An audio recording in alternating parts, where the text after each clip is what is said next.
ஐ pattern சார்ட்டே இதுலேருந்து தான் வந்திருக்கு. நான் சொன்னேன்ல, visual remembrance VR, visual construction visual VC, அதே மாதிரி விஷுவல் ஆடியோ டிஜிட்டல், அதே மாதிரி விஷுவல் ஃபீலிங்ஸ். ஸோ இந்த 4 டைப் ஆஃப் மெத்தடை யூஸ் பண்ணி தான் நம்ம வந்து ஒரு பிஹேவியரை ஜென்ரேட் பண்ண போகிறோம், ஒரு ஹேபிட்டை ஜென்ரேட் பண்ண போகிறோம் இன்ஸ்டன்ட்லி அண்ட் குவிக்லி. தயாராக இருக்கீங்களா? எக்ஸைட்டடாக இருக்கீங்களா?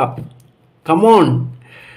கற்றுக்கொள்வதற்கு நாம் தயாராகவும் உற்சாகமாகவும் இருந்து விட்டோமானால் வாழ்க்கையில் நம்ம எங்கேயோ போயிடலாம். So let's dive in. இப்போ what is I pattern chart? Let's start. First உங்களுக்கு என்ன பிஹேவியர் வேணும்? Courage, confidence, love,